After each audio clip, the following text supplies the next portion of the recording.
कहानी की शुरुआत होती है एक काल्पनिक सिटी से, जहां वेंडर कोई फैमिली का राज चलता था। इस परिवार की मुखिया थी हिल्डा और इसके अलावा उनके परिवार में था उसका भाई गिडियोन, बहन मेलेनी और मेलेनी का पति ग्लेन। जो भी इस परिवार के खिलाफ आवाज उठाता उसे ये लोग चींटी की तरह मसल देते थे। अपनी दहशत फैलाने के लिए वो हर साल द कलिंग नाम की बलि चढ़ाते, जिसमें 12 क्रांतिकारियों को इकट्ठा करके सबके सामने बेरहमी से मार दिया जाता। इसके बाद हम बॉय नाम के लड़के को देखते हैं जो अपनी माँ और बहन मीना के साथ रहता था। दोनों भाई बहन में बहुत प्यार था और वो अक्सर मिलकर वीडियो गेम्स खेला करते। और एक दिन उनके हंसते खेलते परिवार को नजर लग गई जब कोई परिवार ने उन्हें बंदी बना लिया। फिर कलिंग सेरेमनी के दौरान बॉय की माँ और बहन को उसकी आंखों के सामने ही तड़पा कर मार दिया गया। इसके बाद बॉय पर भी तरह तरह के अत्याचार हुए और उसकी जीभ भी काट दी गई। उसे पेड़ से उल्टा लटका दिया गया। बॉय को लगा कि वो मर जाएगा और तभी अचानक एक मार्शल आर्ट योद्धा वहाँ आया और उसने बॉय की जान बचाई। इस योद्धा को शाइमन के नाम से जाना जाता था। बाद में बॉय को पता चला कि शैमन भी क्रांतिकारियों से मिला हुआ था और वो उसकी माँ का दोस्त हुआ करता था। अब शैमन ने उसे अपनी शरण में ले लिया और उसकी देखभाल करने लगा। उसने बॉय को रोज मार्शल आर्ट की ट्रेनिंग देना शुरू किया। बॉय हर रोज शारीरिक और मानसिक ट्रेनिंग में कड़ी मेहनत करता, क्योंकि अब उसकी जिंदगी का सिर्फ एक ही मकसद था, हिल्डा को मारकर अपनी माँ और बहन की मौत का बदला लेना। इस कड़ी ट्रेनिंग के दौरान उसे कीड़े मकोड़े खाने पड़ते और साथ ही वो जमीन में दफन होकर बैम्बू के जरिए सांस लेने की प्रैक्टिस करता। असल में वो लड़का गूंगा और बहरा था, इसलिए उसने लोगों के होंठ पढ़कर उनकी बात समझने की कला भी हासिल कर ली। इस सब के दौरान वो अपनी बहन मीना को बहुत ज्यादा याद करता था, क्योंकि वो हमेशा ही उसका बहुत ख्याल रखती थी। पर शैमन ने उसे सब कुछ भुलाकर अपनी ट्रेनिंग पर ध्यान देने को कहा। बॉय सब कुछ भूल भी गया, मगर वो चाहकर भी अपनी बहन को भुला नहीं पा रहा था। उसे अक्सर मीना दिखाई देती थी, वो उससे बातें करता। इस तरह देखते देखते कई साल बीत गए। अब बॉय बड़ा हो गया था। एक दिन ट्रेनिंग के दौरान वो शैमन के साथ मुकाबला कर रहा था। सालों की कड़ी मेहनत की बदौलत वो बहुत ज्यादा ताकतवर हो चुका था और अब वो शैमन को हराने वाला था कि एंड वक्त पर उसे मीना दिखाई दी, जिससे उसका ध्यान भटक गया और वो हार गया। ये देखकर शैमन को बहुत गुस्सा आया और उसने कहा कि बॉय अब भी पूरी तरह तैयार नहीं है। खैर, फिर एक दिन वो दोनों पास के शहर में गए, जहाँ बॉय की मुलाकात एक सुंदर सी लड़की से हुई जो कि फूल बेच रही थी।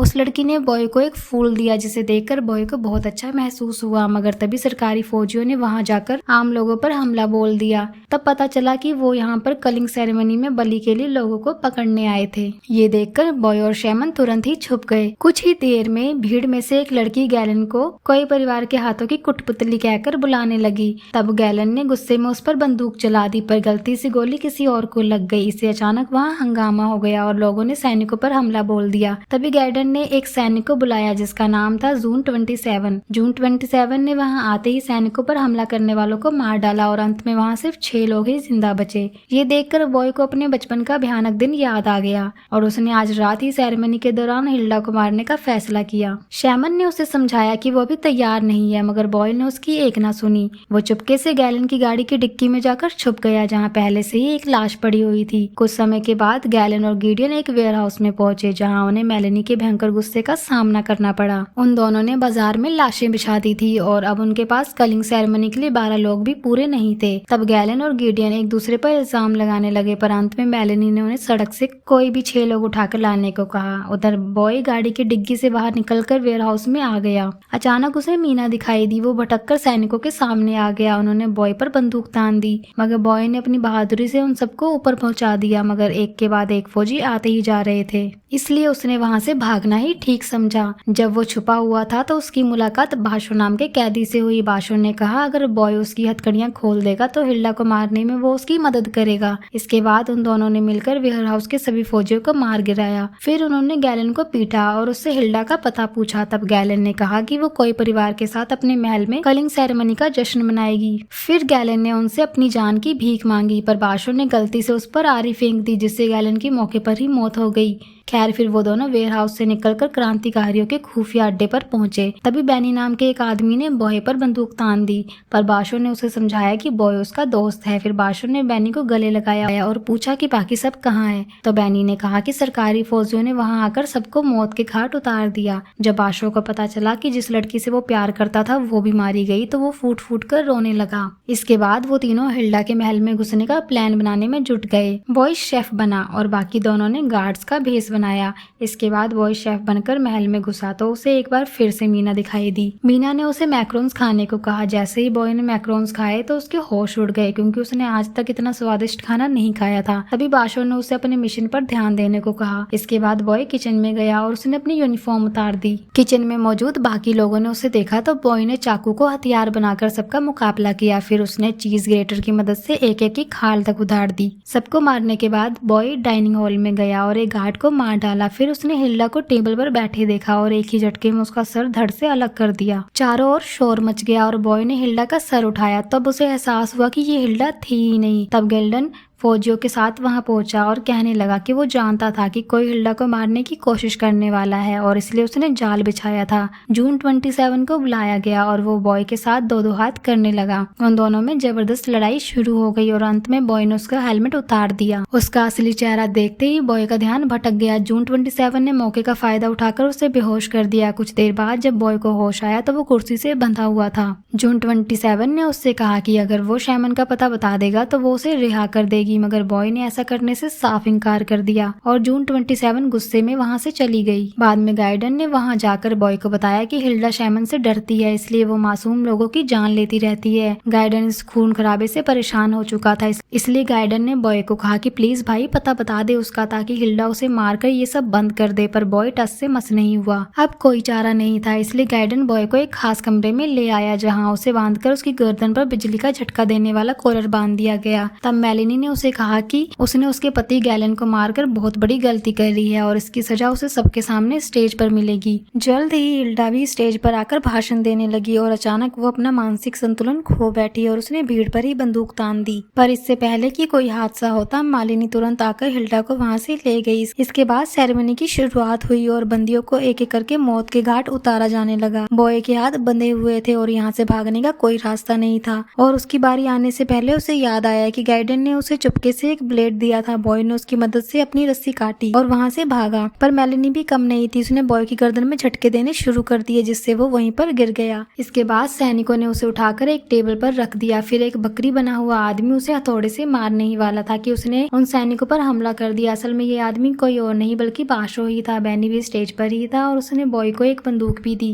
इसके बाद वो तीनों मिलकर सैनिकों का सामना करने लगे। इसी बीच मेलिनी ने स्टेज पर आकर बॉय पर बंदूक चला दी, पर एंड वक्त पर बैनी बीच में आ गया और उसने अपने सीने पर गोली खाई। आखिरकार उसने बॉय की बाहों में दम तोड़ दिया। इधर मेलिनी ने बाशो को भी गोली मार दी। तब बॉय भागकर एक कार्टून के पीछे छुप गया। फिर उसने मेलिनी को एक कुर्सी पर बांध दिया। मेलिनी ने कहा कि पूरा देश इसे टीवी पर देखेगा और अंत में सब मेलिनी को एक शहीद मानेंगे। पर बॉय ने बिना उसकी बकवास सुने मेलिनी का सर धड़ से अलग कर दिया। फिर बॉय हॉल में गया जहाँ गैडन जमीन पर पड़ा हुआ था। गैडन ने बताया कि उसने गद्दारी की थी, इसलिए उसकी बहन मेलिनी ने उसे गोली मार दी। खैर गैडन ने बॉय को एक चाबी दी जिससे बॉय उस बंकर में घुस सकता था जहाँ हिल्डा छिपी हुई थी। अब बॉय गैडन को भी जान से मारने वाला था। तभी उसे मीना दिखाई दी और उसने बॉय को रोक दिया। उसने कहा कि गैडन ने उस वक्त उसकी मदद की थी जब उसके साथ कोई भी नहीं था। पर बॉय ने मीना से कहा कि तुम असली हो ही नहीं, क्योंकि मेरी बहन तो मर चुकी है। ये सुनते ही मीना गायब हो गई और बॉय ने गैडन को बेरहमी से मार डाला। इसके बाद वो उस बंकर तक पहुंचा जहाँ हिल्डा छिपी हुई थी। हिल्डा ने दरवाजे की स्क्रीन पर आकर कहा कि अगर वो अंदर घुसा तो बेवजह मारा जाएगा। तब बॉय ने उसे अपने बचपन की एक ड्राइंग दिखाई जो उसकी बहन मीना ने बनाई थी और कहा कि मैं बेवजह यहाँ नहीं आया। वो ड्राइंग देखकर हिल्डा सुन रह गई और उसने अचानक स्क्रीन बंद कर दी। इसके बाद बॉय ने बंकर का दरवाजा खोला और कई सैनिक उनके सामने खड़े थे। किसी ने गोली नहीं चलाई और जून 27 ने कहा कि हिल्डा उसका वेट कर रही है। वहाँ बॉय ने देखा कि कोई परिवार की एक बड़ी सी तस्वीर थी जिसमें वो भी मौजूद था और ये देखकर वो हक्का पक्का रह गया। तभी उसे अपने अतीत की घटनाएं याद आने लगी और उसे याद आया कि हिल्डा ही उसकी माँ है। हिल्डा ने उसे गले लगाकर कहा कि वो इतने सालों से उसे ढूंढ रही है। तब हम देखते हैं कि कई साल पहले बॉय आम लोगों के साथ नहीं बल्कि शाही परिवार के साथ था। हिल्डा ने उसे बंदूक देकर शैमन और उसके परिवार को मारने को कहा, पर बॉय ने घबराकर शैमन की पत्नी और बेटी पर गोली चला दी। फिर वो डरकर भाग निकला और शैमन भी उसके पीछे भागा। फिर बॉय जंगल में छुप गया जहाँ शैमन ने उसे ढूंढा और तंत्र मंत्र के जरिए बॉय की सारी याददाश्त मिटा दी। उसने बॉय से कहा कि उसके पूरे परिवार को हिल्डा ने मारा है। फिर शैमन ने ही उसकी जीभ काटी और उसे बहरा भी कर दिया ताकि बाद में बॉय शैमन के लिए बदला ले सके। अब असलियत में बॉय को पता चला कि जून 27 ही उसकी बहन है। अपने भाई को देखकर जून 27 की भी आंखें भर आई। अब हिल्डा ने शैमन का पता पूछा ताकि वो अपना बदला पूरा कर सके, पर बॉय अब भी शैमन से गद्दारी करने को तैयार नहीं था। तब हिल्डा ने गुस्से में कहा कि बॉय को अपने परिवार की कोई फिक्र नहीं है, इसलिए उसने जून 27 को बॉय को मारने का हुक्म दिया। जून 27 ने कुल्हाड़ी उठाई, तभी उसे अपने बचपन के वो हसीन पल याद आए जो उसने अपने छोटे भाई के साथ बिताए थे। अब जून 27 ने मुड़कर हिल्डा को ही जान से मार डाला। सैनिकों ने बॉय और जून पर हमला कर दिया और उन्होंने मिलकर मशीन गन के जरिए उनका सामना किया। फिर वो भागकर लिफ्ट में गए और तब जून ने कहा कि उनकी माँ कहती रहती थी कि बॉय मर चुका है और जून का दिल कहता था कि वो अब भी जिंदा है। वो अपने भाई के हथियारों से बदला लेना चाहती थी, पर इस रास्ते पर चलते चलते वो कब खुद हैवान बन गई उसे पता ही नहीं चला। खैर फिर दरवाजा खुला और वो बाहर जाकर शैमन से मिले। शैमन ने कहा कि मिशन अभी पूरा नहीं हुआ है। वो चाहता था कि बॉय अपनी बहन को भी मार डाले, पर बॉय ने कहा कि वो ही उसका परिवार है। ये सुनकर शैमन ने गुस्से में उस पर हमला कर दिया।